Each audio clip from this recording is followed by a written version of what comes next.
சொல்ல அரசாங்கம் வலிமையானது. அந்த அரசாங்கத்துக்கு ஓட்டு போட்ட நீங்க தான் வலிமையானவங்க. 5 வருஷத்துக்கு ஒரு தடவை எந்த ஆட்சி வரணும் உங்கள்கிட்ட ஒவ்வொரு சட்டமன்ற உறுப்பினரும் ஒவ்வொரு பாராளுமன்ற உறுப்பினரும் உங்க காலத்தோடு தான் ஓட்டு பிச்சை எடுக்கிறான். அவனுக்கு ஓட்டு போறது நீங்க வலிமையானவரா அந்த அரசு வலிமையானதா? ஆனா ஓட்டை என்ன செய்றீங்கன்னா வெறும் 100 ரூபாய்க்கு 200 ரூபாய்க்கு வித்து போடுறீங்க. அதுதான் தவறு. அந்த இடத்துல தான் நம்ம வலிமை இழந்துடுறோம். இதனால என்ன செய்யறா, எதை வெட்டி கொண்டு போனாலும் மக்கள் கேள்வி கேட்க மாட்டான். அடுத்த தலைமுறை வாழ்ந்தா என்ன வாழாட்டி என்ன செத்தா என்ன அப்படிங்கிற நிலைக்கு அரசியல்வாதி கூட போயிடுறான். நீங்க எல்லாம் நினைச்சீங்க நம்ம பிள்ளைக்கு நல்லா படிக்க வச்சு ஆங்கில பள்ளியில படிக்க வச்சுட்டா நம்ம பிள்ளை நல்லா வாழ்ந்துரும் அப்படின்னு நினைக்கிறீங்க. சத்தியமா வாழ முடியாதுல்ல. பூமி நல்லா இருக்கணும்ல, நல்ல காற்று வேணும்ல, நீர் வேணும்ல, நல்ல நிலம் வேணும்ல. இயற்கை நீ வாழ்றதுக்கு ஒத்துழைக்கணுமா இல்லையா? அந்த இயற்கையை காப்பாற்றாம நீ 10 லட்சம் கோடியை அடுத்த தலைமுறைக்கு சேர்த்து வச்சுட்டு போனா கூட எப்படி அடுத்த தலைமுறை மண்ணில் வாழும் சொல்லுவாப்போம். இதை சொல்றதுக்கு எந்த ஒரு அரசியல் கட்சிக்கு தகுதி இருக்கு? நாம் தமிழர் கட்சியை தாண்டி தமிழகத்துல இந்த இயற்கை, இந்த மண்ணு, மலை, குருவி, காக்கா, சிட்டு இப்படி பேசுறதுக்கு நாம் தமிழர் கட்சியை தாண்டி உலக அரசியல் வரலாற்று ஒரு கட்சியை கண்டு வைப்போம். ஒரு கட்சியை சொல்லு. இவனுக்கு 5 வருஷத்துக்கு ஒரு தேர்தல் நடந்தா அந்த வார்டு செயலாளர் நகர செயலாளர் தேடி பணத்தை பிரிச்சு கொடுத்து அந்த வார்டுல நமக்கு எத்தனை ஓட்டு விழுகும், இந்த வார்டுல நமக்கு எத்தனை ஓட்டு விழுகும், அது கொண்டு போய் 200 ரூபாய் கொடு 100 ரூபாய் கொடு கங்காணி வேலை பார்க்கறதுக்கு திமுக ஆள் வச்சுட்டான். உண்மையிலே ஸ்டாலினை பிரிச்சு எத்தனை பேர் திமுக இருக்கீங்க சொல்லுங்க. ஸ்டாலினை எத்தனை பேருக்கு உண்மையாக பிடிக்கும்? அவர் என்ன இயற்கை வேளாண்மைங்க நம்மால் வரா? அவருக்கு என்ன தெரியும்? விவசாயத்தை பத்தியோ மண்ணை பத்தியோ மக்களை பத்தியோ கேட்டா நாங்க தான் மொழி போர் தியாகிகளை போராட்டம், நாங்க தான் மொழியை மீட்டி கொண்டு வந்தோம். என்ன மீட்டி கொண்டு வந்தீங்க நீங்க மொழியை? அதுக்கு முன்னாடி தமிழ் இல்லையா? அதுக்கு முன்னாடி தமிழ் மொழியே இல்லையா? திராவிட கட்சிகள் தோன்றதுக்கு முன்னாடி தமிழர்கள் யாருமே கோவணம் கட்டிட்டு இருந்தோம். நாங்களா வேடி சட்டையை கட்டாயா நிர்வாகம் அழைஞ்சுக்கிறோமா? நாங்களே உங்களுக்கு படிப்பு சொல்லி கொடுத்தோம். நாங்களே உங்களை வேடி சட்டை தமிழர்களுக்கு நாகரிகத்தை சொல்லி கொடுத்தோம். இவங்க இந்த தீக்கா வரலாறு சொன்னா நாரி போகும். அதுக்கு இது மேடை இல்ல. இந்த மேடை ஏன் நாம் தமிழர் கட்சி அப்படிங்கிறதுக்கு வந்திருக்கோம். இன்னும் சில அரசியல் கட்சிகள் தொடங்குறாங்க. அதத்தான் ஐயா வீரப்பராட்ட கேட்டிருக்காங்க. ஐயா தமிழ்நாட்டில் மலையாளிகள் கட்சி தொடங்குறாங்க, சினிமா நடிகை கட்சி தொடங்குறா. நாங்க சினிமா பார்ப்போம், பிடிக்கும், கைதட்டுவோம். ஆனா எங்கள் நடிகர்கள் ஒருத்தன் கட்சி தொடங்கினா 10 ஓட்டு வாங்க மாட்டேன். எங்க மாநிலத்தில் அவ்வளவு அறிவு சார்ந்த கூட்டமா மலையாளி இருக்கும். ஆனா தமிழ்நாட்டில் தமிழர்கள் அது என்ன நடிகர்கள் கட்சி தொடங்கினா மட்டும் ஓட்டு போடுறீங்கன்னு கேட்டுக்கான். அதான் எங்க அண்ணன் சொல்றாரு, இந்த கூட்டம் தரையில தலைவனை தேர்தல திரையில தலைவனை தேர்தல் அதே தறிக்கட்ட கூட்டமா போச்சு. இந்த கூட்டம் தரையில இறங்கி மக்களுக்காக போராடி மக்கள் பிரச்சனை எடுத்து பேசி இந்த மண்ணுக்கும் மக்களுக்கும் அடுத்த தலைமுறைக்குமான அரசியல் பேசுற சீமான் இருக்கா. அவரை விட்டு போட்டு யாராவது ஒரு நடிகர் கட்சி நடிகர் பின்னாடி போகுது. அவர் 1 மணி நேரம் இயற்கை என்ன, விவசாயம் என்ன, இந்த மண் என்ன, அரசியல் என்ன, இந்த அரசியல் எப்படி தொடங்கப்பட்டது, இந்த அரசியல் கட்சியினுடைய அடித்தளம் என்ன, அரசியல் என்றால் என்ன என்று 1 மணி நேரம் ஒரு 10 நிமிஷம் பேச சொல்லுங்க பார்ப்போம். இருக்காது, வாய்ப்பு இல்லை. ஆனா இவர்கள் சீமானுக்கு இவர் வந்தா ஓட்டு வீழ்ச்சி. சீமான் நேசி ஓட்டு போறவங்க யாரும் தெரியுமா? முதல் சீமான நேசிக்கக்கூடிய கூட்டம்னா என்னன்னு தெரியுமா? இந்த தமிழையும் இந்த மக்களையும் இந்த மண்ணையும் தான் உயிருக்கும் நேசிச்ச தேசிய தலைவர் பிரபாகருக்கு மேலாக நேசிக்கிறனால அந்த கூட்டம் 35 லட்சம் ஓட்டு போட்டு சீமானுக்கு அந்த ஓட்ட வரைக்கும் வந்திருக்கு. இன்னொருத்தர் இந்த உலகத்திலே பிறக்க அதே ஓட்ட ஒரு நடிகர் பிரிச்சிடலாம். இதுல திமுக மாதிரி 100 ரூபாய்க்கு 200 ரூபாய்க்கு போற ஓட்டா, இல்ல அண்ணா திமுக மாதிரி ஒரு நடிகருக்கு போட்ட ஓட்டா? அவர் பேசிய அரசியல் கருத்துக்கு விழுந்த ஓட்டு இது தெரியுமா? பிரிச்சிடலாம், வாங்கிடலாம். அதெல்லாம் வாய்ப்பு இல்ல ராஜா. சும்மா வாயில வேணா பேசிட்டு போகலாம், வாய்ப்பு இல்ல அதுக்கு. இன்னொரு பக்கம் இவர்கள் 100 ரூபாய்க்கு 200 ரூபாய்க்கு ஓட்ட போட்டு விட்டு நம்ம ஜாதிக்கார தானே, நம்ம ஜாதிக்கார மணல் வெட்டினா என்ன, நம்ம ஜாதிக்கார மழையை வெட்டினா, உன் ஜாதிக்கார மழையை வெட்டினா அந்த தண்ணி உனக்கும் சேர்த்து தானே மழை பெய்யும். உன் ஜாதிக்காரை பாறையை வெட்டினா உனக்கு நட்டம் இல்லையா? உன் ஜாதிக்காரை ஆத்து மணல் அள்ளி வித்தா உனக்கு நட்டம் இல்லையா?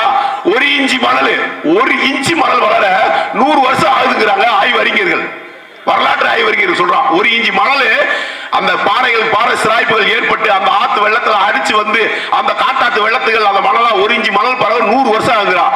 அந்த மணல் என்ன? தண்ணி, நீருடைய வடிகட்டி. அந்த மணல் இருந்தா தான் வானத்திலிருந்து பெய்யுற மழையை அப்படியே தேக்கி வச்சு பூமிக்குள்ள இறக்கும். மழை நீர் வடிகட்டியது அந்த மணல் அள்ளி விற்கிறான். எப்படி ஒரு மனிதனுக்கு மேல இருக்க கருப்பு தோலை உடிச்சுட்டா அந்த வெள்ளத்தோல் பாத்தீங்கன்னா அப்படியே அப்படியே எரியும். அப்படியே அந்த தோல்னால இருக்கவே முடியாது. ஒரு காயம் ஏற்பட்டு அந்த கருப்பு தோல் போன அந்த வெள்ளை தோல் பாத்தீங்கன்னா அப்படி துடிக்கும். அது மாதிரிதான் பூமிக்கு வந்து மணல், அந்த மணல் அழுறா. அத நம்ம ஜாதிக்கார எம்எல்ஏ, நம்ம ஜாதிக்க உனக்கு எதிர ஜாதி வாக்கணும் எதிர மதம் வாக்கணும் விவசாய இல்லையா? அதனாலதான் பக்கத்தில் இருக்க மலையாளி கூட சொல்றான், இவன் தரையில தலைவரை தேட மாட்டான், திரையில தலைவரை தேடுறான்னு. இவ்வளவு கேவலமான கூட்டம் நினைச்சிருக்கான் நம்மள. இனி வரும் காலங்கள்லயாவது நாம் தமிழர் கட்சி எந்த அரசியலை பேசுது, சீமான் என்ன அரசியல் பேசுறாரு, தயவு செய்து கேளுங்க. அவங்க கோபக்காரங்க, கத்தி கத்தி பேசுவாங்க. யாரு கத்துவா? உண்மையே சொல்லுங்க. கத்தி பேசுறது யாரு பேசுவா? யார் பக்கம் நியாயம் இருக்கோ, யார் பக்கம் உண்மை இருக்கோ அவன் மட்டும்தான் கத்தி பேசுவான். மற்றவெல்லாம் என்ன பேசுவான்னா கசுபுசு கசுபுசு. அது பேர் புரணி மைய கிராமங்கள்ல புரணி பேசுவாங்க. அப்படித்தான் திமுக புரணி பேசுவான். நாம் தமிழர் கட்சிக்காரன் உண்மை பேசுறாங்க, கத்தி பேசுறான். அது கத்தி கத்தி பேசுறாங்க, ஒண்ணும் புரிய மாட்டேங்குது.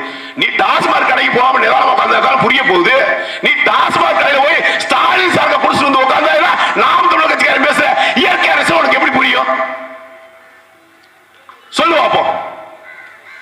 உனக்கு இயற்கைனா என்னன்னு தெரியாது, மரம்னா என்னன்னு தெரியாது, செடினா என்னன்னு தெரியாது, கொடினா என்னன்னு தெரியாது, பறவைனா என்னன்னு தெரியாது, பாறைனா என்னன்னு தெரியாது, மண்ணுனா என்னன்னு தெரியாது. மொத்தத்தில் உனக்கு ஒண்ணுமே தெரியாது. உனக்கு தெரிஞ்ச டாஸ்மாக் சாராய கடை தெரியும், பெண்களுக்கு டிவி தெரியும், டிவியில ஒரு நாடகம் தெரியும்.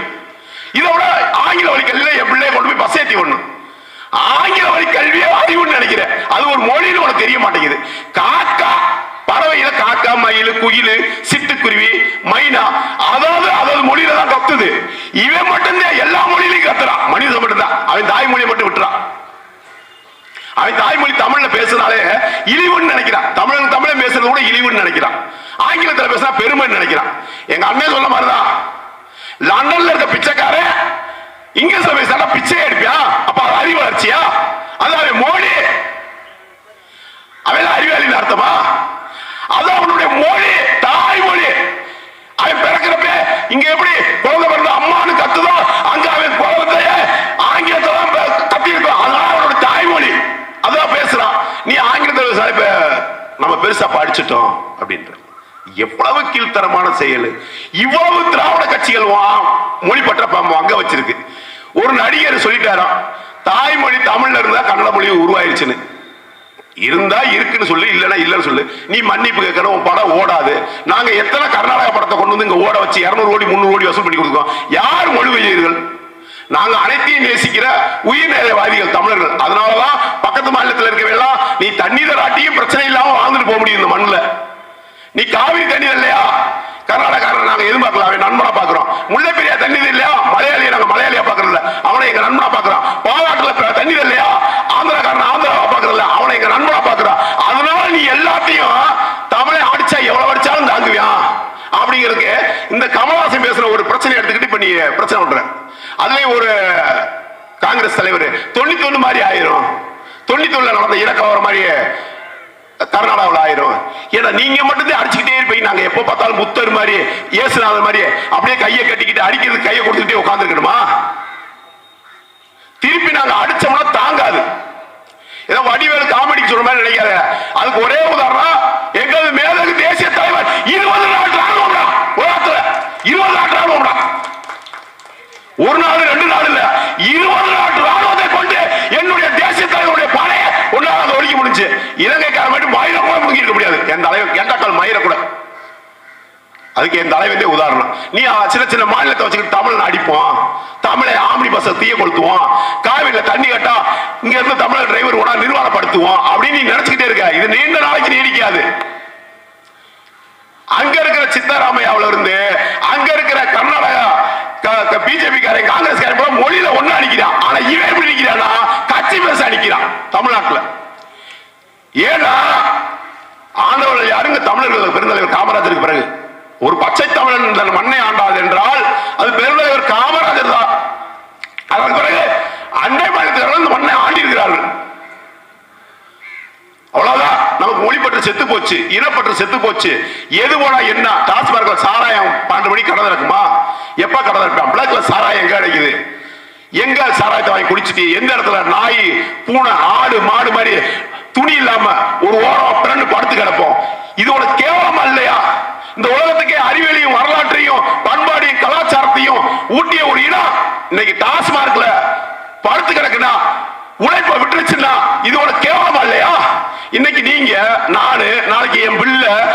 வச்ச என் பேரை நாம அடுத்த தலைமுறைக்கு என்ன சொல்றோம்? அந்த மண்ணில் எந்த அரசியலை கத்துக் கொடுக்கிறோம்?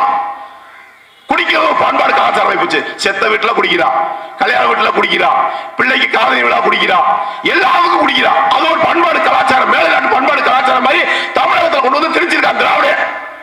60 ஆண்டுகள்ல இவன் செய்த சாதனை இந்த தமிழக குடிக்க வச்சதான்.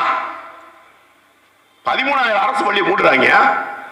காமராஜர் 15,000 அரசு பள்ளியை திறந்தாரு. ஏன் அவர் பச்சை தமிழ் சொல்றோம்னா 15,000 அரசு பள்ளி எந்த காலத்துல நீங்க நினைச்சு பார்க்கணும். அந்த காலத்தை மட்டும் கற்பனை செஞ்சிருக்கோம். காலனா அரணா 5 காசு இல்லைங்க. 5 காசுக்கு அரணா காசு மாதிரி எத்தனை காசு இருக்கணும்? 10 அரணா காசு சேர்ந்தா 5 காசு. பைத்தர 5 காசு 10 அரணா காசு இருக்கணும். அந்த அரணா காலனா காசு 15,000 அரசு பள்ளியை திறந்தாரு. அந்த அரணா காலனா காசுல பிள்ளைய படிக்கவில்லையேன்னு அந்த 15,000 அரசு பள்ளியை திறந்த அந்த தலைவர் சாப்பாடு ஓட்டாதான் பிள்ளைய படிக்கணும்னு சாப்பாடு கொண்டு வந்தாரு. மதிய உணவு சாப்பாடு கொடுத்தாச்சு, கல்வி கொடுத்தாச்சு. அப்புறம் என்ன பண்ணணும்? விவசாயம் கொடுக்கணும். இந்த தலைமுறை 50 ஆண்டுக்கு எவனிடமும் கை கட்டக்கூடாது என்றால் இந்த பூமியில நீர் வேணும். அதுக்கு என்ன செய்யணும்? 13 அணை கட்டுக்கிட்டாரு. 13 அணை. அந்த 13 அணையில இருந்து இந்த தமிழகத்தின் பல்வேறு மாவட்டங்கள் விவசாய பூமியாக சேர்த்து நிற்குதுன்னா அது அந்த பச்சை தமிழன் கட்டிய அணை. இன்று படித்த இளைஞர்கள் கேள்வி கேட்கிறானா அது அந்த பச்சை தமிழன் கட்டிய பள்ளிக்கூடம். இன்று தமிழகத்தில் திமுக அதிமுக மாறி மாறி அரசு வேலை வாய்ப்புகள் கொடுக்குதுன்னா சேலத்தில் அவர் கொண்டு வந்த துப்பாக்கி தொழிற்சாலை, ஆவடி துப்பாக்கி தொழிற்சாலை, நெய்வேலி நிலக்கரிக்கை தொழிற்சாலை, சேலம் இரும்பு தொழிற்சாலை, அவர் கொண்டு வந்த தொழிற்சாலை இந்த 60 வருஷமா இந்த திமுக இந்த அதிமுக இந்த படித்த இளைஞர்கள் வேலை கொடுத்திருக்கான். சொல்றா கருணாநிதி 50 அணை கட்டாரு. டேய் தடுப்பு சோறு கட்டினதெல்லாம் அணன்னு சொல்லிக்கிறீங்க. நீங்க 10 பொண்டாட்டி கட்டவே துணைவிங்க. தடுப்பு சோறு கட்டணும் அணனா எப்படி இருக்கணும்னா ஒரு 15-20 மாவட்டத்துக்கு தண்ணி வசதி நீர் பரப்பு கொடுக்கணும். அப்படி கட்டணும் அணை. தடுப்பு சோறு கட்டிய சும்மா போறது நீ தடுத்து வச்சதெல்லாம் அணைங்கிறாங்க. திமுகவுடைய சாதனை அது. காமராஜரை அணை கட்டினார்னு சீமான் பொய்யா சொல்லிக்கிருக்காரு. எங்க கலைஞர் 50 அணை கட்டிருக்காரு. அந்த 50 அணையை ஒரு நாள் படிச்சு பார்த்தேன். பூராமே தடுப்பணை. தண்ணி வெளியே போகல கால்வாயில அதை தடுத்து பாடுறதுக்கு தடுப்பணைங்க. அதை கட்டது அணைங்கிறான். அவர் கட்டின 13 அணையில இன்னும் தூர் வரலங்க. இன்னும் இந்த திமுக அதிமுக ஒரு நாள் கூட தூர் வரல. உங்களுக்கு தெரியும் ஒரு 10 நாள் நாளே நம்ம பானையில பிடிச்சிருக்கோம் வச்சிருக்க தண்ணியில கீழே வந்து ஒரு தூசி மாதிரி அந்த தண்ணியில் மண்டிடும். 60 வருஷம் 50 வருஷமா ஆயிடுச்சு அணைகள் கூட. எவ்வளவு சகதி மண்டி கிடக்கும், அதுல எவ்வளவு தண்ணி கொள்ளளவு நிற்கும். அந்த அணையில இருக்கிற சகதியை எடுத்தா இன்னும் எவ்வளவு தூரத்துக்கு ஆழமா தண்ணி நிற்கும். அதை தூர் வர முடியல இந்த திமுக இந்த அதிமுக. இவன் சொல்றான் திமுக மாநகராட்சி திராவிட மாநகராட்சி.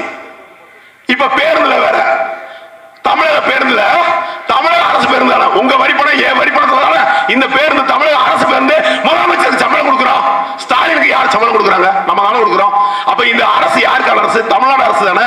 பேருந்து பார்த்தீங்கன்னா அரசு பேருந்து தான். கர்நாடக அரசு பேருந்தா, கேரளா அரசு பேருந்தா, மத்திய அரசு பேருந்து, எந்த அரசு பேருந்து எடுத்து விட்டாங்க? தமிழ்நாடு இந்த பேருந்துல கூட இருக்கக்கூடாதுன்னு திட்டம் போட்டு திராவிடர்கள் வாசிக்கிறான் அந்த மண்ணில். இப்ப நான் சொன்னதுக்கெல்லாம் தீர்வு வேணும்னா இந்த மண்ணில் நாம் தமிழர் கட்சி ஆட்சி வேண்டும். இதற்குத்தான் நாம் தமிழர் கட்சி. இங்க இயற்கை இருக்கணும், மண் இருக்கணும், காட்டு இருக்கணும், நீர் இருக்கணும், நிலை இருக்கணும். இதை எல்லாம் பேசணும்னா அதுக்கு நாம் தமிழர் கட்சி தம்பிகள் இந்த மண்ணில் இருக்கணும். அவர்களுடைய அரசியல் தான் அடுத்த தலைமுறைக்கான அரசியல், அடுத்த 100 ஆண்டுகளுக்கான அரசியல். 5 வருஷத்துக்கு தேர்தல் சிந்திக்கல.